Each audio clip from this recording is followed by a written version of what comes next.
আমাদের সমাজে সুস্থ সমাজ হয় চারিত্রিক বৈশিষ্ট্য এখানে তুলে ধরা হয়েছে। এখানে বিবেচক, রুচি, মানবিক, চল এগুলো কিছু কিছু সামাজিক গুণ যেগুলো এইদিকে তুলে ধরা হয়েছে। আর এখানে কিছু কিছু মানবিক গুণ যেগুলো তুলে ধরা হয়েছে, যেমন ন্যায়, বিচার, জ্ঞান, স্থিতিস্থাপকতা।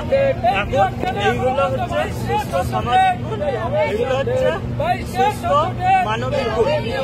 এবার যদি ধরুন এই যে কালো অন্ধকারকে আমরা ধরি, তাহলে এইখানে খুব সুচারুভাবে আমরা কিছু হাত না করেও দেখুন এইখানটায় কি দেখতে পাচ্ছেন, আমরা যদি এইখানটাতে যদি সামান্য একটুখানি কালো অন্ধকারের হাত চেপে ধরি, তাহলেই দেখুন এই জ্ঞানের আগে একটা বসে গেল, দিয়ে অজ্ঞান, যা সমাজের পক্ষে ক্ষতিকর।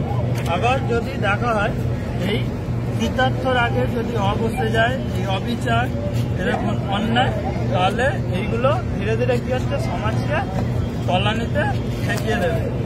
এইভাবে যদি এই পুরোটা প্রথমে ধীরে ধীরে ধীরে ধীরে অন্ধকারে তলিয়ে একবার কোনো রকমভাবে দেয়া যায়, তাহলেই মানুষের এই দেখুন প্রত্যেকটা অরুচি, অমানবিক এগুলো ঘটবে।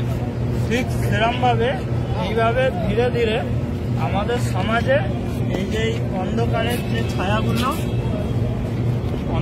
যে ছায়াগুলো এইভাবে আমাদের ঠিক ধীরে ধীরে ঢেকে নিচ্ছে। দিয়ে আমরা কি করছি, আমরা সেই অসাফল্যের রাস্তাতে হাঁটছি।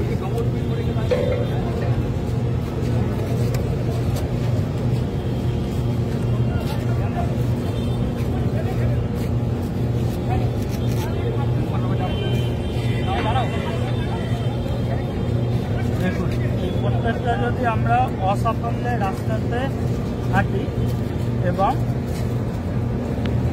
শেষে গিয়ে দেখুন আমরা কি পাবো, আমরা দেখতে পেয়েছি কিছুদিন আগে, 1 বছর আগে আরজিকরের ঘটনা দেখতে পেয়েছি, আমরা দুর্নীতি দেখতে পেয়েছি। এইগুলোই সমাজে যদি এই অন্ধকারের ঠিক মতো ভাবে থেকে যায়, তাহলে আমরা আরো অপরাধ দেখতে পাবো, আরো দুর্নীতি দেখতে পাবো। এই আমাদের এই যে যে মডেলটা, অরাজকতা মডেল, এখানে দেখুন কোনো মাথা নেই, কোনো লেজ নেই, কিন্তু তাও পুরোটা অন্ধকারে খুব সুচারুভাবে তুলে ধরা হচ্ছে।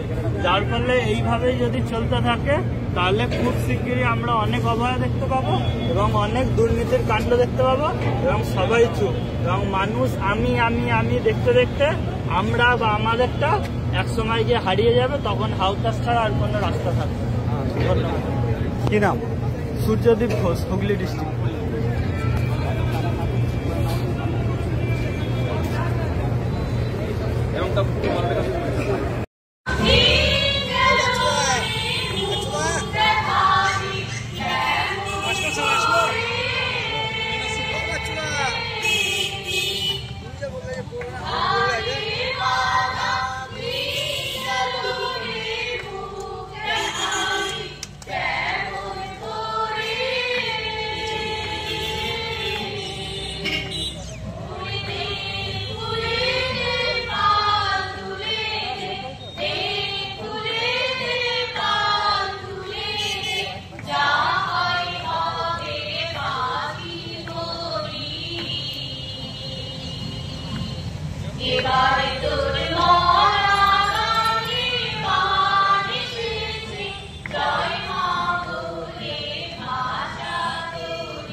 Yeah.